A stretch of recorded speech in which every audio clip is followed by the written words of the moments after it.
Hello, everyone. Welcome to Take the Black Live, the one and only show on the internet where we actually dare to talk about pop culture, dragons, space lasers, Lord of the Rings, Game of Thrones, video games, Star Wars, Marvel, such things as this. I am Dan Selke, the editor of winteriscoming.net, here with Mia Johnson, editor of dorksideoftheforce.com. And of course, all of you are here watching us, like Julie Davies. Hey, Julie, good to see you in the comments section. Keep the comments flowing. We have a lively discussion. And Mia, how are you doing on this blessed summer's day? It's summer now, right? Technically, no, not until the 21st. But I never understood that. I just figure when it's hot it's summertime, and when it's cold it's wintertime, and in between times it's just, I don't know, spring or fall. They're kind of interchangeable. Yeah, I'm doing good. Yeah, it's feeling like summertime. I'm happy. Sun is out longer during the day, so it's my time of year. My birthday is next week, I think. I'm like, this month has been moving by so fast. Yeah, my birthday. What is today? 16th? I don't know. I'm looking at the calendar. Yeah, my birthday's next Thursday. What day is your birthday? The 24th. So it's next Thursday. Oh my gosh. Oh, I'm sorry, I couldn't resist. Well, glad to have you here with us, Mia. And this week, of course, as always, we're going to go through the haps, if you will, in the worlds of fantasy, sci-fi, books, movies, TV, pop culture, all that jazz. Starting with, Mia, on this show, we talk a lot about movies and television. But in a way, we are living in the past because movies and TV, in terms of the money they generate for their creators, are sort of, if not dwarfed, then seriously challenged by the weight of video games. The new hot fad. You play on the things and you push the buttons and the guys move around the screen. It's very, very cool and hip with it. And there's bleed over too. Like, for example, George R.R. Martin, noted writer of A Song of Ice and Fire, creator of Game of Thrones, the show for which brought us all here together, isn't just using his talents to write books. He's also contributed writing to a very hot new video game called Elden Ring, being currently shown at E3, the biggest video game trade show of the year. And for a couple of reasons, I thought we would just watch the trailer for it. Questions to discuss in your head. Are we mad that George R.R. Martin is doing this and not writing The Winds of Winter? Does this look like something he would have written? And is culture doomed to be swallowed by video games entire in our lifetimes? Let's just watch this trailer for this Xbox, PlayStation, From Software original video game and see if any thoughts arise. Yeah. And we'll be able to give you them in real time. Ooh, there we go. Yeah. So George R.R. Martin, a Song of Fire creator, From Software. Are you familiar, Mia, with From Software at all? And video games like Dark Souls and Bloodborne and Sekiro's Die Twice? Yeah, I know Bloodborne. I know that's really, really, I think that one and Dark Souls, they said, are kind of really difficult games. Not my cup of tea as far as gaming goes. Famously difficult, yeah. But I have heard of them, so it kind of gives me a feel for So right here, a new world created by Hidetaka, Miyazaki, and George R.R. Martin. Very specific language, by the way, because it doesn't say written by or anything. Although so what he did, from what I gather, is it's kind of interesting. George R.R. Martin created the lore for this, pretty clearly medievally actiony game, which is sort of on his wavelength, where he made the mythology and the history that underpins this world full of horses and knights and woods and monsters and castles, which, I mean, it totally does look like sort of a Game of Thrones game, looking at it just from the outskirts right now. Sure, giant tree monsters. But he didn't do any writing. So I guess first thing I want to say is, before people get out in front of this and say, how could he do this? How could he do this and not be writing The Winds of Winter and give me what I want? He didn't pen the script or anything. Okay. Frankly, he could have done anything from contributed one idea to written a whole lore Bible about it. We're not sure. The point, he's big enough though that they want his name on the thing, right? Yeah. They want his name to sell this completely other medium. I'm sure George R.R. Martin, like me, wouldn't know the first thing about writing a line of code, but he's influential enough that they want his name on something like this cutting edge very Yeah. popular, very hard. The dragon breathing fire, couldn't get any closer to it. Maybe he thought about the dragon. He didn't though. The dragon's not the guns that I made. So what Yeah. do you think of that? What do you think about the sway that George R. R. Martin holds even outside of his chosen medium? Yeah, I was thinking back. I'm like, this is one of the few, if only instances I can think where you have like a prolific writer of, a huge genre like this Mm. contributing to a video game. Usually, we're seeing now with the video game thing, it's kind of like the reverse, where in a way, we're having these video games and then they get adapted by someone bigger, like, Last of Us. It's got the Chernobyl Yeah, person behind it. HBO.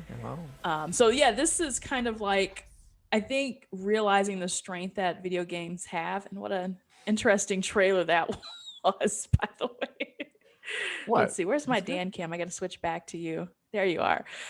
Yeah, so I think it is an interesting move to bring him on. I mean, I definitely, even if I consulted him for a thought, yeah, I would want to have George R. R. Martin's name on it. But I think, the reaction might be a little overblown, and to think like, oh, you took all your time to work on this video game. Like you said, he's not in the dungeon coding or anything like that, hacking away at the lines. And maybe this was his side passion project, but as we kind of said in the comments, maybe he's just good at multitasking, and maybe he still is working on the Winds of Winter. It's so like him to just like want to do the lore, because sometimes I think he's more interested in that than he's telling a story. Like Mm. the House of the Dragon, the upcoming Game of Thrones prequel series, like that's based on Fire and Blood. I'm holding it. Like imagine I'm holding it. I have a copy. I just didn't bring it with me. Oh yes. Um, which is I've said it before, like a fake history book about 300 years of Westerosi history where just what Targaryens were doing. Like it's not a story. It's basically like just unfiltered mythology and lore and like background. Like he loves that stuff. I think he kind of loves it almost more than like the scene to scene. Here's what happens to these characters. He just wants to make lore. Yeah. And with video games and with books, I mean, there is a market for that now. I mean, with something like the MCU, they want someone to keep all that straight. Like Mm-hmm. you can hire consultants now whose job it is to just know the background of this Yeah. stuff. I'm sure you've heard of that.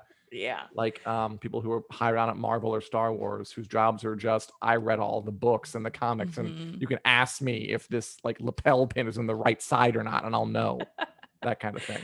Yeah. Yeah. With this though, it's because he is kind of building that all up from scratch to begin with. But I do get what you're saying with that. So yeah, maybe maybe we found kind of not what makes him tick, but what he really wants to do. So is it like he has all these big ideas about Game of Thrones in his head? And if he had it his way, he would just be writing a history book about, this is what happened to Daenerys, and she became the Mad Queen, and da da da. Instead of like actually having to think of the scenario. And I will say, as a creative writer, that side of my Ooh. brain, I have had these ideas recently where it's like, oh, this would be an interesting premise, and then this can kind of happen, that kind of happen. But then you're also like, oh, but wait, I have to have characters say things to set it up, and I have to create the scenes, and I have to create all the dialogue and stuff like that. So that might be what's going on here if we're diagnosing him with whatever he has going on with his procrastination. It is like a different creative muscle, you're right, to like kind of Mm-hmm. think about, because I write too. Everyone who's involved in this industry writes on the side and wants to be a writer. Um, kind of just the thinking of like the overarching thing versus like the minute to minute scene stuff. Yeah. I think like in fantasy especially, like whether it's Lord of the Rings or Game of Thrones or a lot of this stuff, that there can be like a lore problem where it's like if you wanted to just tell us about the last 1,000 years of your history, then why even bother writing a book about this character? Just like Yeah. then just like A Song of Ice and Fire got kind of wrapped up in that in the last two books. The King Killer Chronicles are a very big book trilogy that kind of just slowed down to a slog because he just couldn't resist describing every like the history of this town and this rock. Like it's something that just kind of calls out to, I think, fantasy authors especially. Yeah. It's almost like a fetishization, and it's important to know where to draw the line. Anyway, the game though, I probably won't play it because I don't have time and it's too hard. Yeah. Oh yeah. No, I don't imagine me playing that or even watching someone play it because I do. We talk about it, watch a lot of Let's Plays. His games are This quite one, beloved though. That yeah. pet, pet developer. Yeah. So I am excited to kind of see, what kind of reaction this is gonna have from like, real gamers, not me.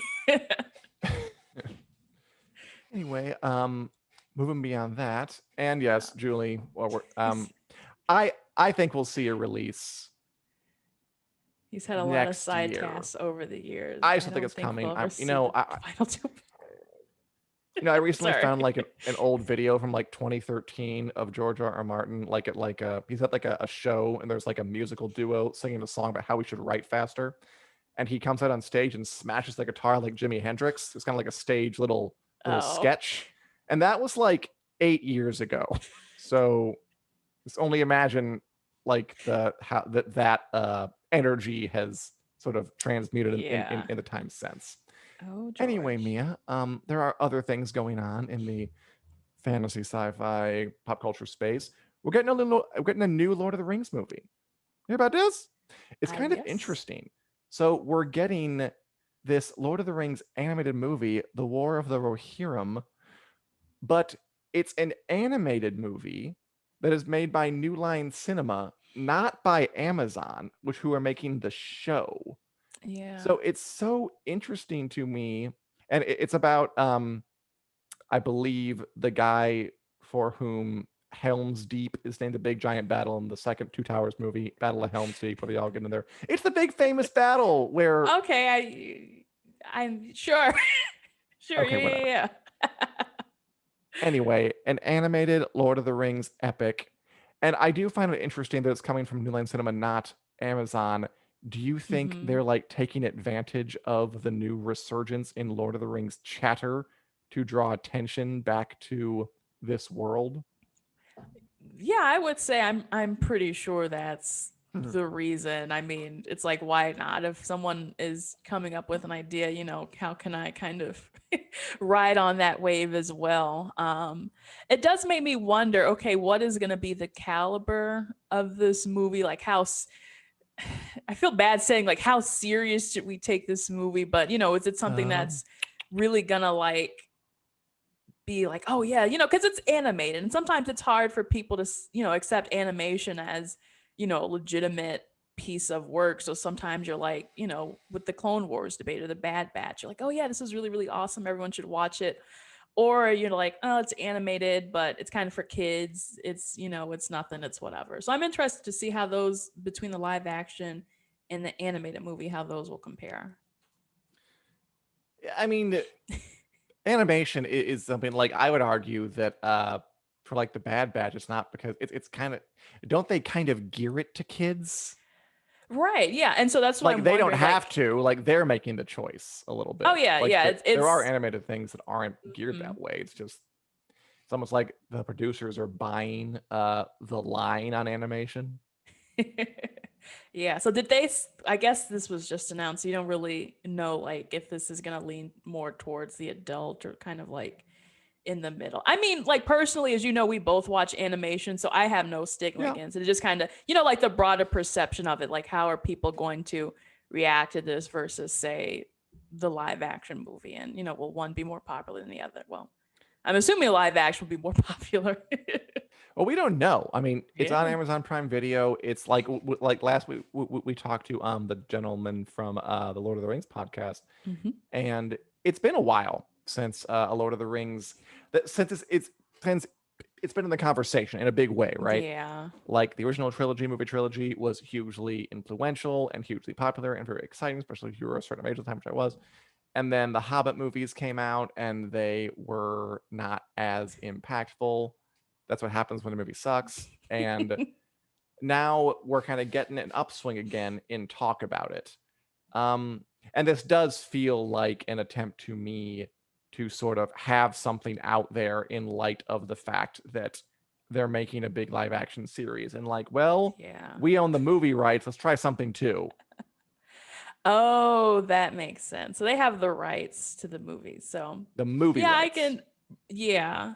I can see why they would want to do that and just kind of bring it up again. So it'd be through New Line Cinema. So what that also, I thought Warner Brothers was be, or I'm like I, completely forgetting I don't who's owning completely who know now. all the specifics, but I Okay. believe it is New Line and Warner Brothers are like kind of a joint little thing Okay. going at it. Interesting. Yeah. And then like if that's gonna be an HBO Max property, then that's kind of Ooh. because I thought originally I thought this was gonna kind of be like a partnership between Amazon Studios and with this movie. So it can kind of be like, hey, we have the live action series, but we also have the movie. Is it kind of like complement or a thing on the side? Yeah, moving all of the moving pieces that we have going on.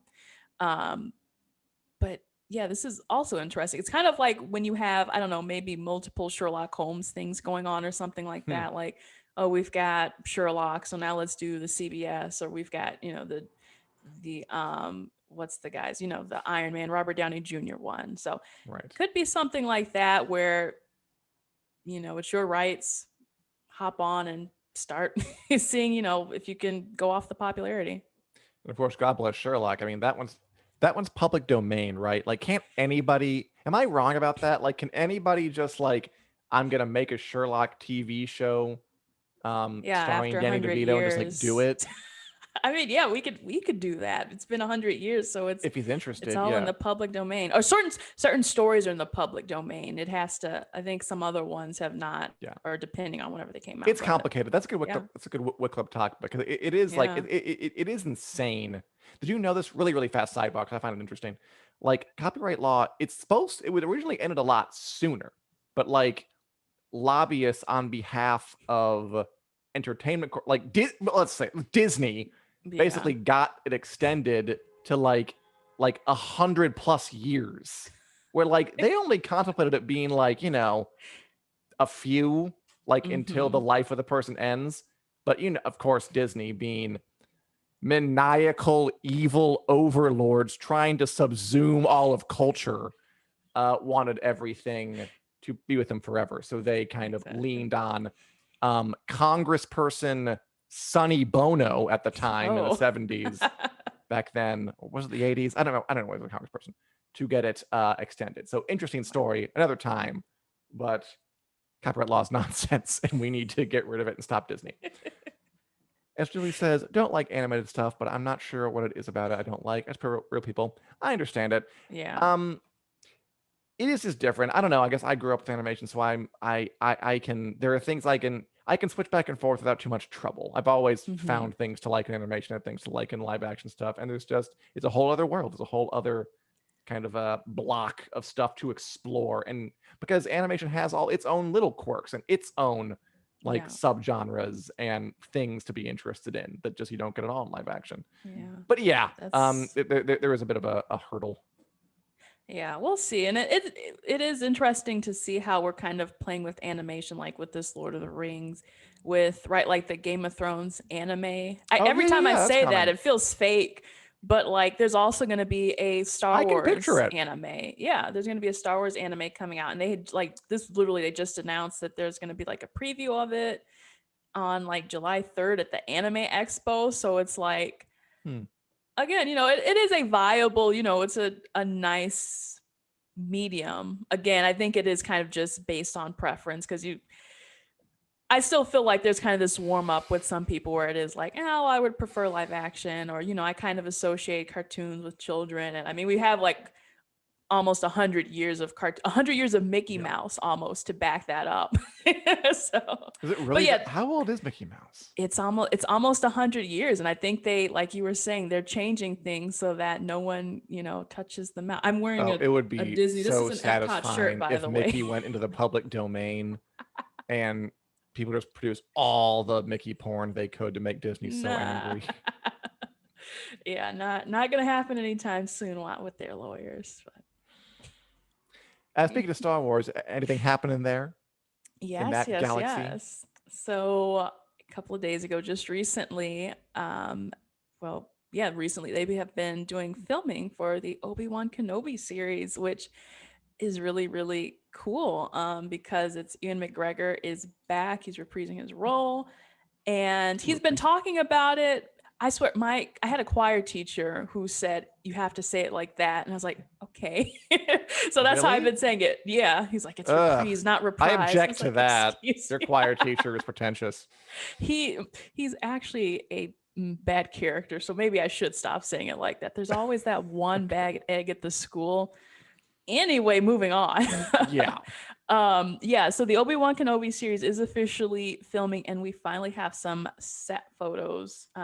Set leaks, not official, they are leaks. So, but these are little tasty Shh. morsels.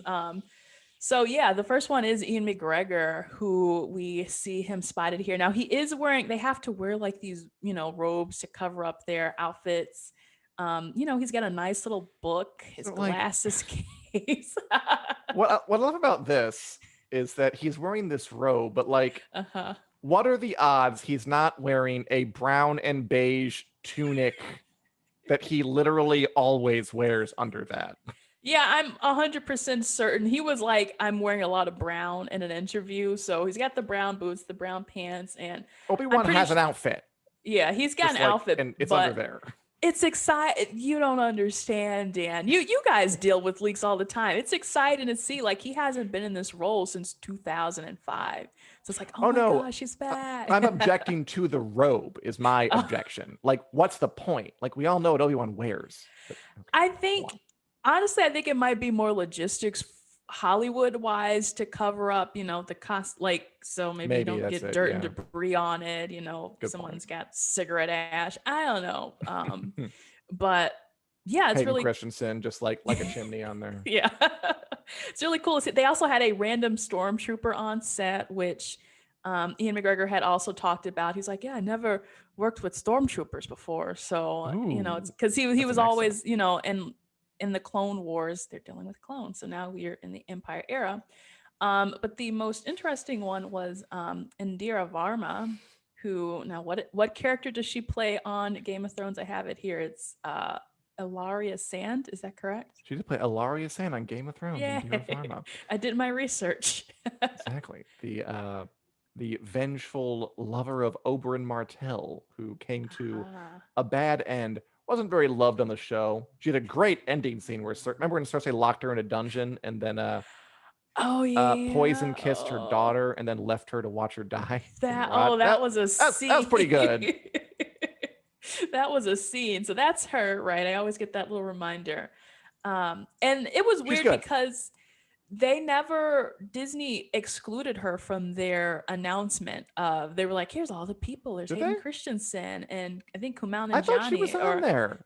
I swear she was not. Maybe, Okay. but they broke people. I know Deadline broke the news for sure because they were like, hey, she's also going to be in this series.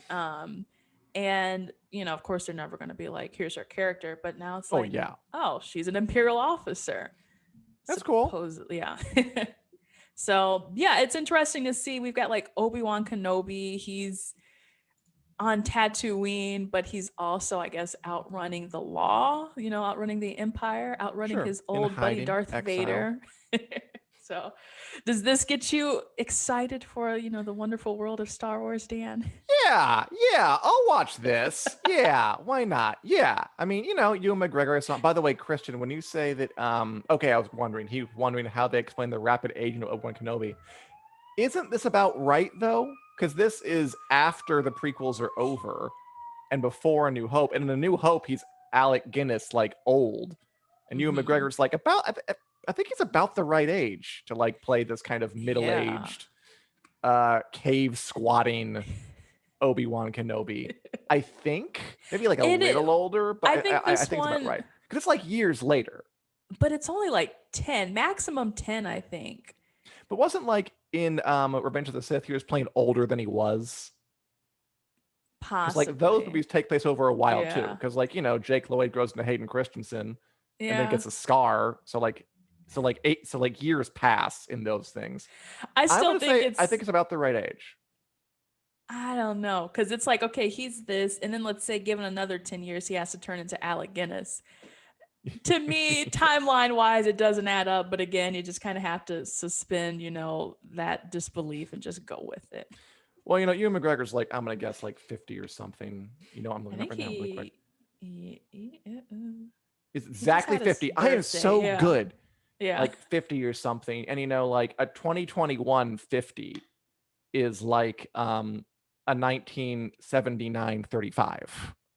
So when Yeah, Alec for real, Guinness for was real. playing it, he was probably like 60 or something, but he looked 80. It's a whole thing. I think it Yeah. works, is what I'm saying. I'm not too concerned about that part.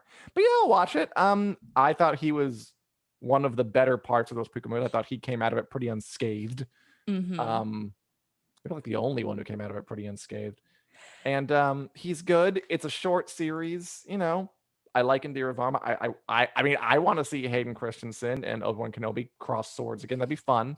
So yeah, I'll watch it. I'm not terribly offended by this one. It does seem like it's a target. Like it's not just something they're gonna Mm-hmm. just try to make out of thin air and just force on it because it's Star Wars and need something to fill this content slot.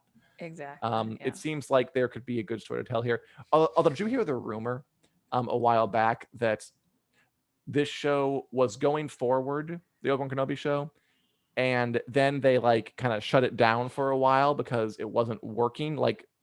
There is stuff with Hugh McGregor saying this, like the scripts weren't working. That they hired a new writer, like they just kind of rethought everything because apparently it was too close to the Mandalorian. It was like Obi with baby Luke, Oh no. just like going around having adventures. Oh And by the man. way, the Bad Batch too, I know is all about like these kind of gruff clones, and then this like little moppet like child. Mm-hmm. Like I think Disney is leaning pretty hard on the like the kind of jaded bit badass older person, and then like who forms a bond with like a cute young thing who is Yeah. gonna learn about love that way. Like it's cute the once with Mandalorian and Baby Yoda, but it can outwear its welcome.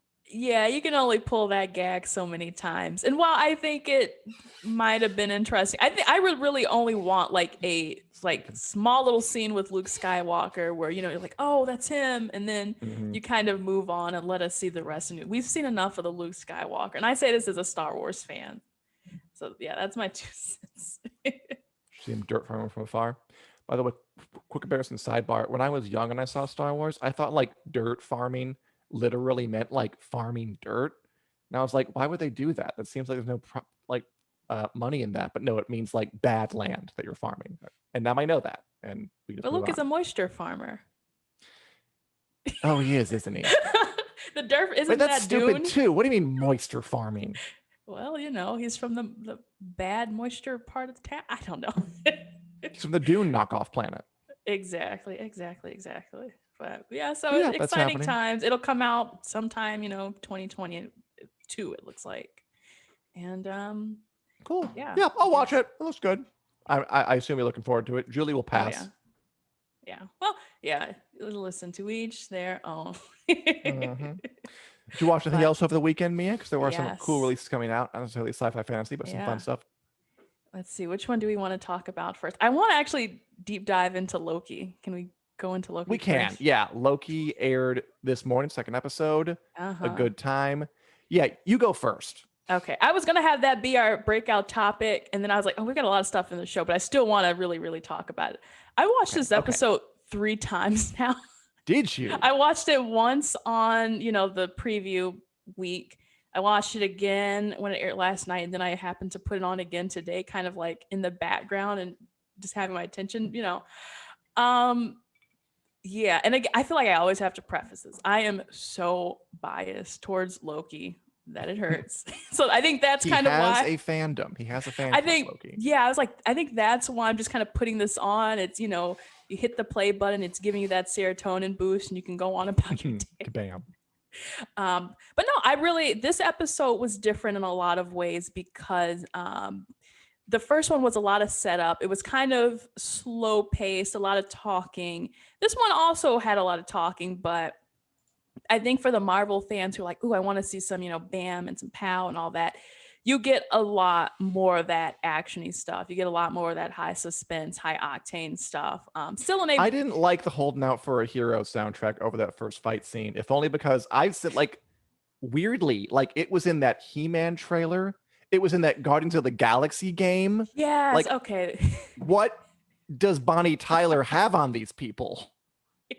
Like, I love the song, but it was just like, this is bizarre. This showing up like it was an all at interesting. once. That was an interesting choice. And there was no reason for it. I'm sorry, I didn't really like that. I No, they definitely were in the skipped that. 80s, weren't they? They were in the I 80s at the guess. Renaissance Fair, which was I cute, by the way. guess. That bit where it's Yeah. like they like pan up to like a medievally place, and then they're like Hmm. 1980 Renaissance Fair. Okay, that's Yeah. funny.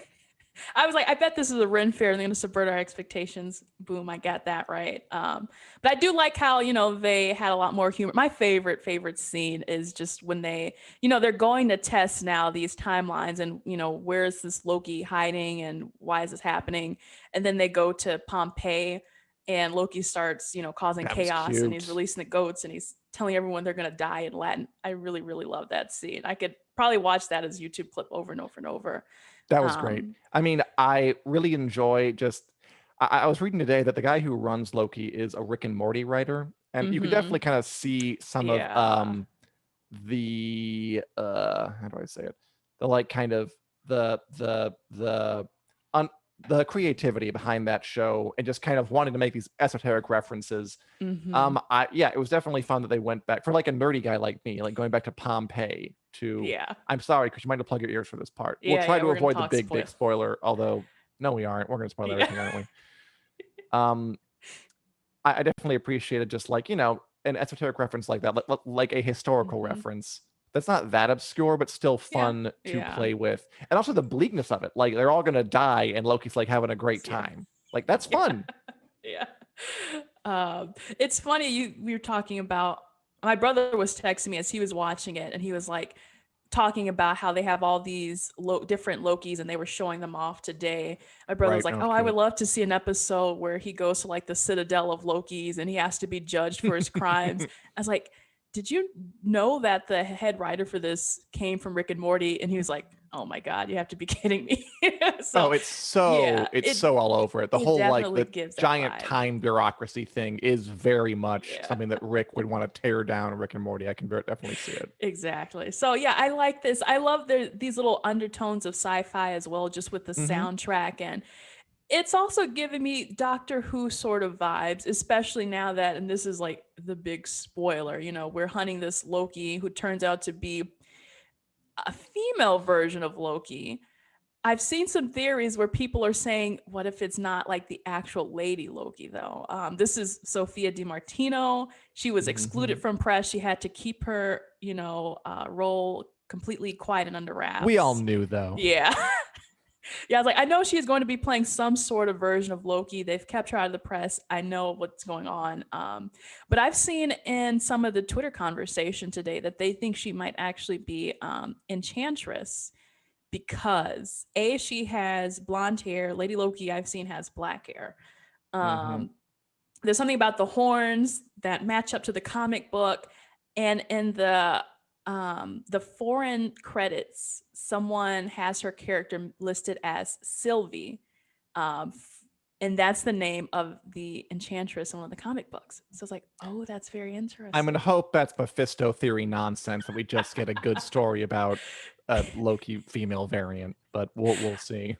It would be interesting though because it's like she's supposed to have been trained by Loki, so she's got kind of all of his, things. She makes that one-off line where he's like, "Oh, so it's Loki," and she's like, "Oh, don't call me that."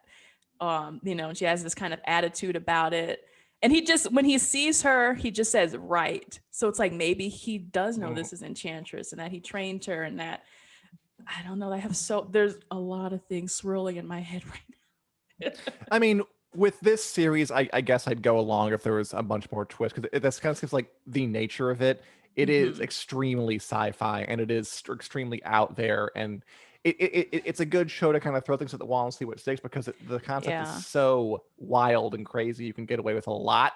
Like I Yeah. was getting like Brazil vibes from like with a Terry Gilliam movie from like the 80s where he's in like the giant library and just like trying to research um like basically all the information in the universe is at his Hmm. fingertips.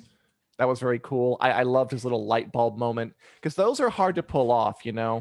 especially in this context where you would convince us that he can have some kind of insight that is useful to all powerful time traveling, immortal bureaucrats. And I Yeah. think they did. Like they had the he's hiding in apocalypses, and I was Yeah. like, oh, that's pretty clever. Yeah. So, yeah, I still have a lot of questions. Like, okay, well, why is this, version of Loki trying to bomb the timelines? How much of this is gonna like bleed over into Doctor Strange or whatever, we might have set up with WandaVision, because There's a they're lot talking of about the alternate universe Nexus and stuff going on, stuff. isn't there? Yeah. It seems kind of weird though, because Falcon and Winter Soldier had like nothing to do with Mm-hmm. Doctor Strange. So it's kind of like, what was the purpose? No, I get the purpose of Falcon and Winter What? Soldier, What?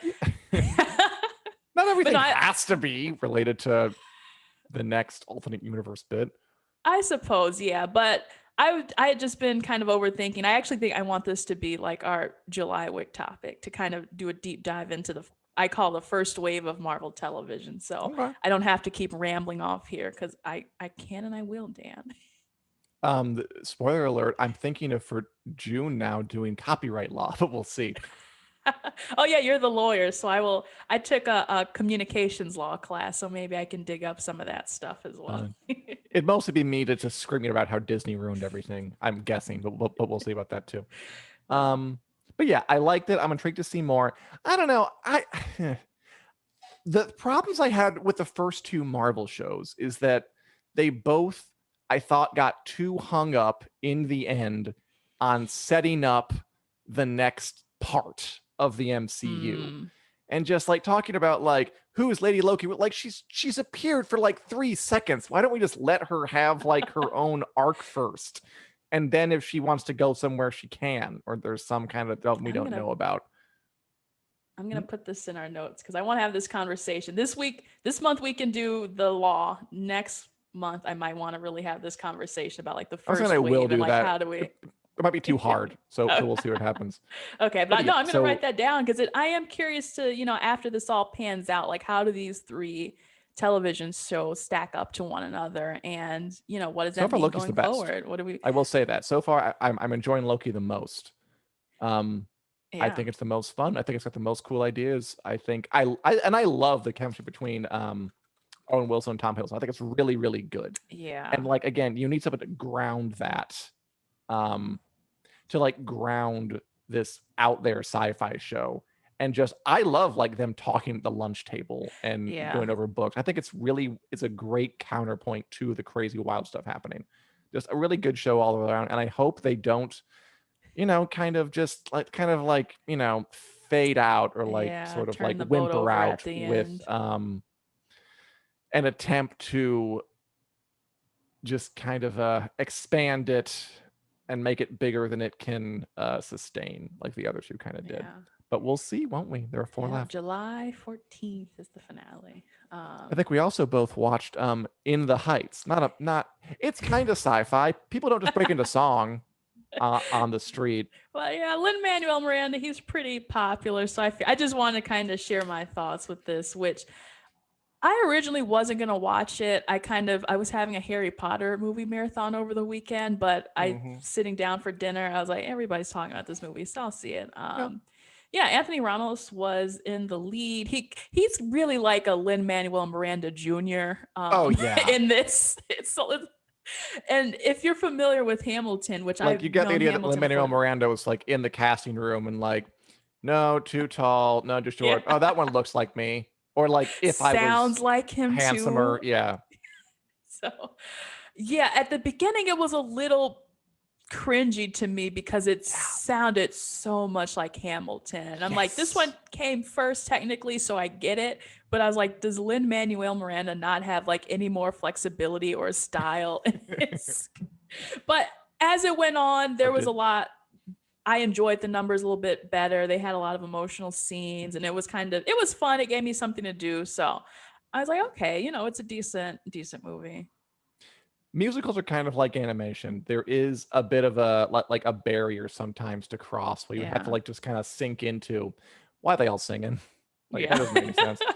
And I was kind of like you. Yeah, at first I was like, this feels a little dumb and dorky. But after you get into it, and I did get into it. I was sympathetic to the girl who was the first to go to college. She didn't fit in. I was like, I hope you make it. That kind of thing. I like the Paciencia y Fe number. I thought it was pretty good. Yeah. The pool choreography, like That was who's great. that? Yeah. Esther Williams is really fun. That kind of thing. I gotta say, okay, I'm gonna reveal how square and white I am. Like, I saw Hamilton too. For both Hamilton and this, I not greatly. I definitely preferred the singing parts to the rapping parts. I don't know No, what.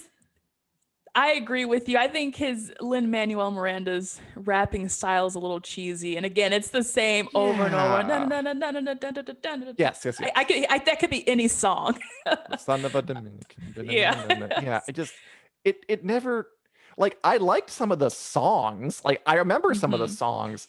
I don't know why, but the rap, and again, for Hamilton too, I saw Hamilton on stage and I liked it. But I Yeah. liked the second half more when they stopped freaking rapping and they started to sing songs. Yeah, he'll need a consultant. And I know this movie technically isn't perfect too. There's been a lot of kind of controversy Yeah. about, the casting, and it's predominantly Latino, Hispanic cast. It's supposed to be, people from those cultures, from the Caribbean as well. Kind of came under fire, for having a little bit of a colorism problem where, if you have someone from the Dominican Republic, for example, or from Puerto Rico or any of those places, you have darker skinned people, you have lighter skinned people. This aired on having lighter skinned people, so came under fire for that. I just wanted to bring that. I didn't want to comment on that. I was like, this movie isn't perfect. We can always strive to do better, but at the bare minimum, it was, a good movie. It did have diversity in some sense, and I'd probably watch it again at some point. I enjoyed it. I mean, I think I brought this up before, and this is for all you watching too. It amazes me how long it takes musicals to get to the screen. Like, I mean, it's not a joke. It's just bizarre. Yeah. Like, In the Heights has been around for, and In the Heights isn't that big. It's like, it wasn't like a giant hit. Like, how in the world do we not have like a Book of Mormon movie, a Wicked movie, I've been a waiting for Hamilton Wicked. movie? How?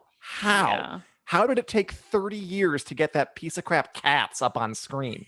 Like, how did it take 25 to get Phantom of the Opera? Like, Except for Dear Evan Hansen, that one came out like lickety split. Yeah, that's true. And I hate it because I want Wicked before I want Dear Evan Hansen. I don't know what Universal has going on, but I rest my case.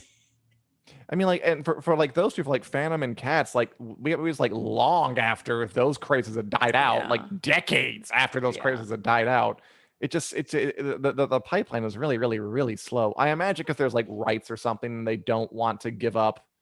I'm going to guess that the people who have the rights to these musicals don't give them the screen rights because they think they'll cut into like the ticket sales on Broadway or something. That's gotta be it. Because otherwise, there's just so much money to be made from a Hamilton or a Book of Mormon or a Wicked musical movie that just the fact they don't exist, someone's putting their thumb on the scale. There's no other explanation for it. Nicole says, I would definitely watch a Wicked movie, never seen it. I will live stream singing the whole entire thing. I don't even need the lyrics. I'll just do the whole thing, defying gravity and all. So maybe that'll just be the next show. Put in the cast recording, just blast it. Yeah. I'll perform it all for you, but they're making a Follies musical. I'll definitely see that. And that's from the freaking 70s too. But I mean, that was never a giant hit or anything. Musical. I like musicals. I'm a fan of musicals.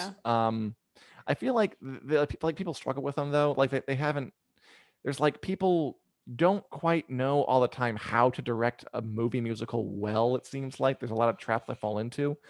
But things like this can only be for the good. So good. Into the Heights. Good on you. Into the Heights. You were decent. Yeah, we remember you well. Yeah. Anything else you want to talk about, Mia? Anything else any of you want to talk about? Anything else you guys are watching out there? Let us know in the next couple of seconds before we wrap up. Let's see. Yeah, nothing else. Wicked. Christian says Wicked should definitely be a movie by now. I agree. It's bizarre that it isn't. Final word. So we about done? Yes. All right. In that case, thanks for watching, everybody. We are available. Take the Black on iTunes, Google Play, wherever podcasts are available for your listening pleasure. We are also on the Winter Screen Facebook page and the Winter Screen YouTube page every Wednesday at 4 p.m. Central Standard Time. Hope to see you there and have a lovely day or night, depending on where in the world you are. Goodbye. Bye.